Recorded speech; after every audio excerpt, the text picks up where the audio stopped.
Oui, bonjour. Bonjour, monsieur. Tomoni Boyeko s'est rassemblé devant l'ambassade à RDC. La raison, c'est quoi en fait, Bon, nous sommes tous à Congo. Nous sommes à Burkinabé à Zate, Ivoirien à Zate, Sud-Africain à Zate, Français à Zawate, Américain à Zawate. Nous sommes tous à Congolais.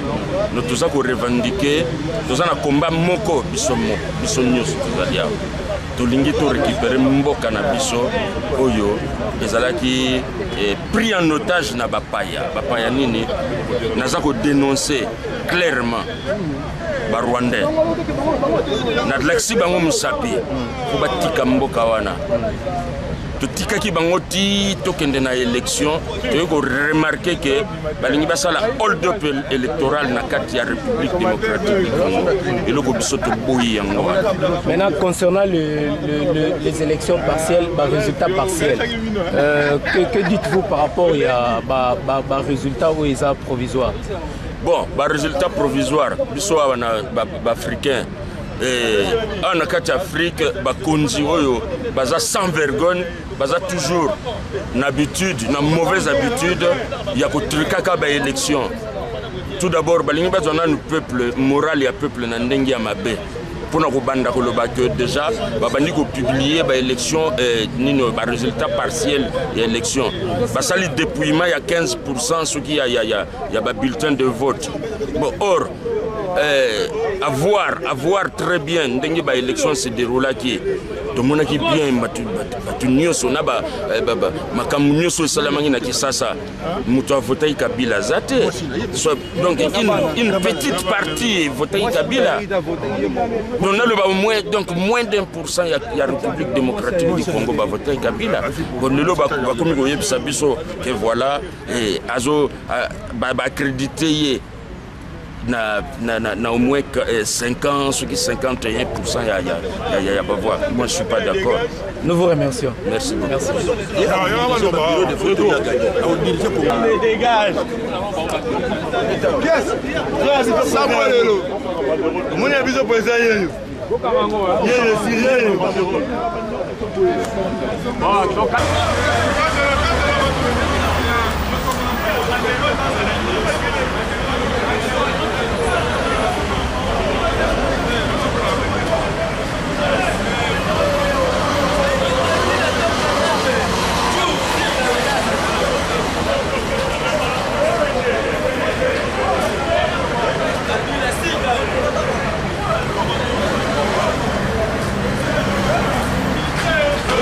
La Rwanda.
Congo ezali mabele ya bakoko etikele biso na mpumu Simon Kimbangu abunda bitumba na banguna bauta mosika mpona kolibere mboka oyo Lumumba na bakamba mboka bakenda kosinya libération na indépendance ya Congo. Lelo, conspiration qui a été menée pour le Congo depuis 50 ans. Il y a eu une conspiration pour l'occupation de la République démocratique du Congo. Cette conspiration a été menée par des gens qui sont venus de l'autre côté de la frontière, à l'est. Ingeta, Ingeta, Ingeta, Ingeta. Batu Oyo Bazala qui n'a doute sur la libération. Il y a Congo, aujourd'hui, ils ont la preuve que le Congo sera libéré par les enfants du Congo. Ingeta, Ingeta, Ingeta, Ingeta. Ba Congolais, ba Telemi, tous les Congolais sont déterminés. Partout là où ils sont, ils se sont levés comme un seul homme pour dire 8 millions de morts, ça suffit. Ça fait 50 ans qu'on nous traite pour du bétail. considération exatée, il y a l'humiliation, il y a le manque de respect. Mboka na biso, la République démocratique du Congo, c'est parmi les pays les plus riches du monde. Aujourd'hui, au Congo, il n'y a que 6% des Congolais qui ont accès à l'électricité. 4% des Congolais ont accès à l'eau potable. Il y a 44 femmes au Congo qui sont violées par heure. 44 femmes violées chaque heure au Congo. Ça veut dire que depuis Nganabino Toza Awa, il y a déjà plus de 80 femmes qui ont été violées. C'est une situation que nous ne pouvons plus accepter. Donc, les Congolais, dans leur ensemble, se sont mobilisés. Et j'ai été mandaté pour venir témoigner de ma solidarité par rapport à nos compatriotes qui sont ici au Maroc. Je dis bravo à vous. Merci. Parce que malgré la situation Nabino, il y a beaucoup ici qui n'ont pas de séjour ici au Maroc. Mais ils ont bravé leur peur. Ils ont bravé tous ces interdits. Ils se sont donné le moyen et le courage de se mobiliser pour venir se mettre ici devant l'ambassade du Congo et pour dire non, pour dire stop, pour dire nous refusons cet état de fait. Nous voulons être libres chez nous au Congo. Nous voulons un jour que nos amis marocains qui sont derrière nous, nous puissions les accueillir chez nous aussi comme des amis. Nous ne voulons pas vivre chez eux comme des à l'égard de tous les combattants qui souffrent à travers le monde, même les combattants au Bazan à Congo qui sont martyrisés, qui sont tués.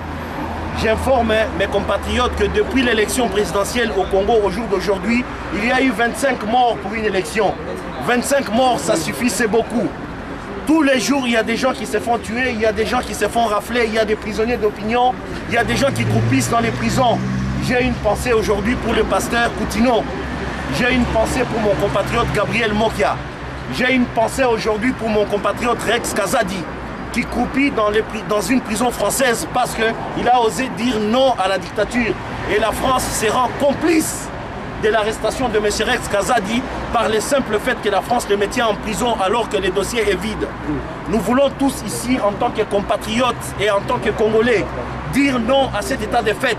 Les Congolais disent non à l'occupation de leur pays et les Congolais sont prêts à se battre jusqu'à la mort pour libérer la République démocratique du Congo. Ensemble, Ingeta. Ingeta. Merci à vous. Merci. On va passer à Kanaki. Ingeta. Peuple a le pouvoir de parvenir au comme objectif nabiso tel que mais la fois passée nous sommes entendus que chacun dans le groupe respectif nabiso va trouver un responsable de groupe pour appeler ça combo et à battre bazali prêt pour vendre dans la carte. On a décidé comment vendre dans la carte. Jusqu'à présent, tous les combo à battre.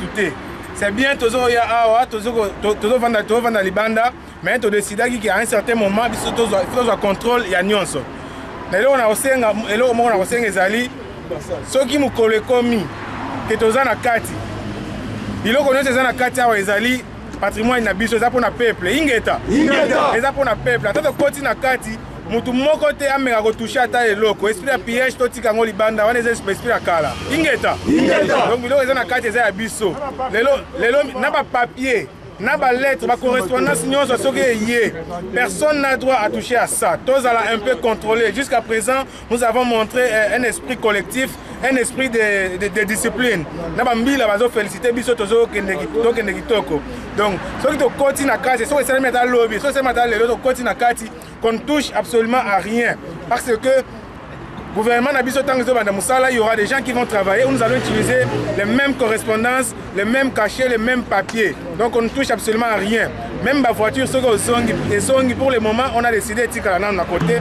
Parce qu'on n'arrive pas à se contrôler. Les lots déjà, entre biso. On n'arrive pas à bien nous contrôler. Ate zongi soto komi mutabuka ta vitre mon côté. Ingeta. Mais pour le moment, toyemba tobina, tant na biso pusani to panzana mais lobby lokola yekuna kanisa azo prêter serment lobby et pas na mboka. Toyoki pe za journée ville morte na kin. Biso pe lobby awa toya en grand nombre de façon que to la kisakeno makamna bango bazosala kuna etali bango mo etali bango mo ya biso ekosalema vendredi soki toza bakombata na Kinshasa balobi boy bino nde bozopesa bango force soki bozomonana te bango kuna bazolemba soki bozomonana ebele bilili ezokomonana bango kuna bazokotelema vendredi biso esengeli tomema ya titi na stade de martyr akende koprêter serment donc koto esengeli totelema mpo topesa makasi na bacombattant akini ingeta eloko moko mpe namoni bana toyaki na bapere bamosusu bazolemba te baoblige ya moto te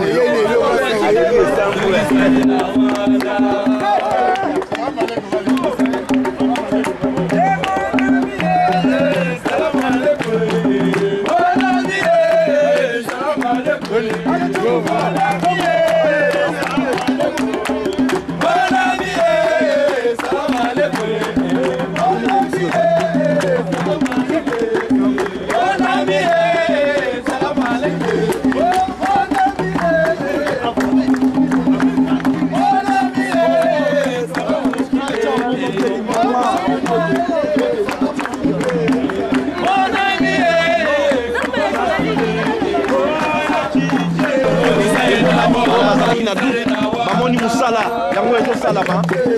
Ambassade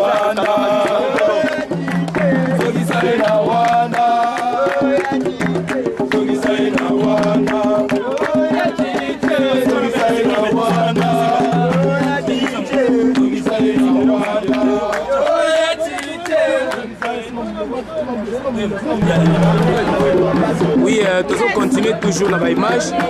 Tout le monde va maman va continuer comme bongo. Moi les lois. Biso to lo babwe.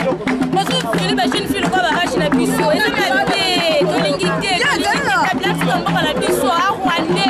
To boyi to lingi kisekedi. To aba mike mo fi to na niveau pour na nina globalité. Na lobika wana.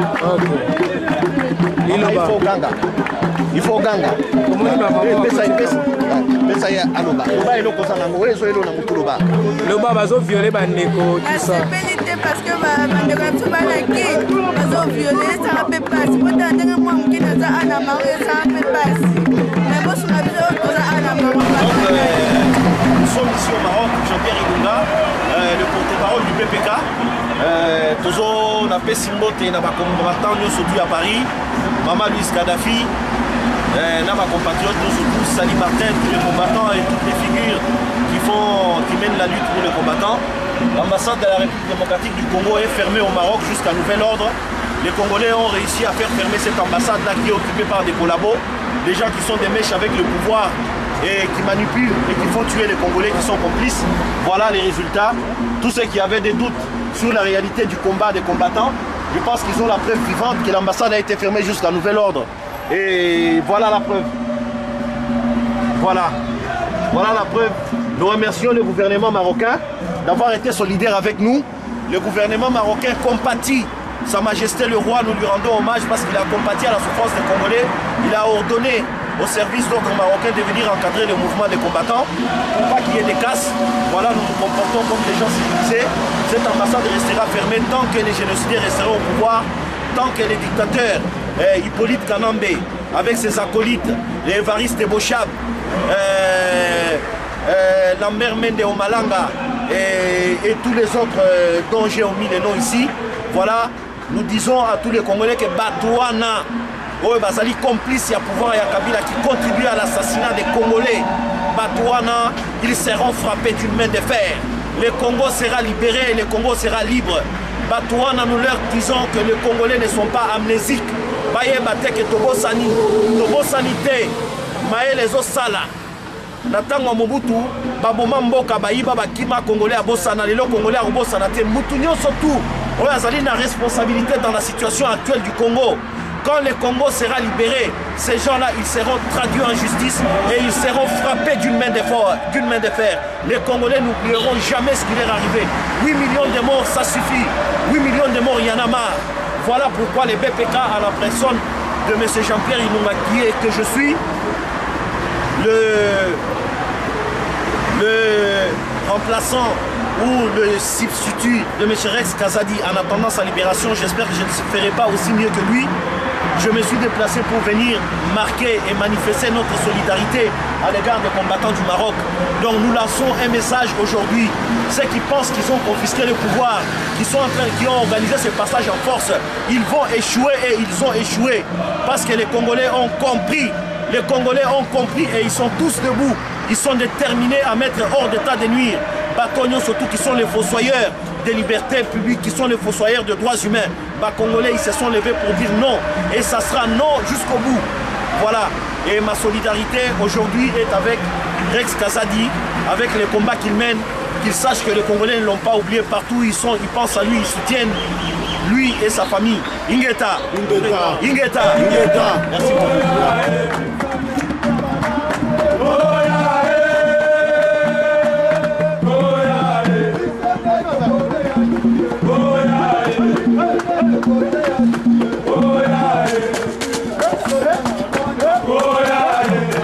Kabila sale race, je vais baiser la race toi. Fuck you. Kabila libéré Congo. Libéré Congo. Ta mère, Kabila, putain. Kabila libéré Congo. C'est bon.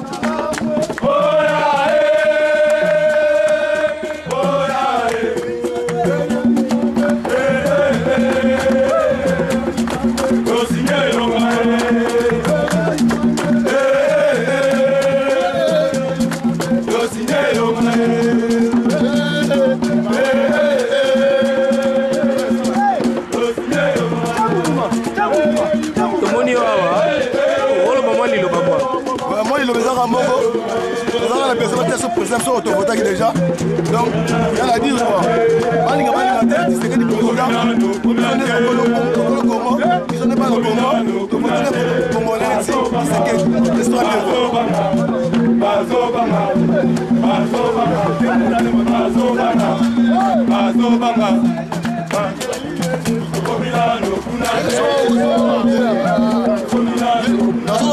même la Bible, le de ton nom 23. Bible déclare habiter, le Seigneur PPP et s'appelle liberté. Voilà, le roi est sorti la bisoté. À un moment, voilà, tu relaxes ma tissouka. Voilà, tu relaxes ma tissouka. À un moment, ma mine dans le besoin. Bah, pasteur, vous m'avez continué à m'en. Tu continues à m'en parce que tu m'as trop, c'est trop. Chose à terre. Chose à terre. Pour l'ensemble, Israël, ça m'a côté avec toi. C'est même si je me donne compte à vous. Voilà, faut de vous. Merci.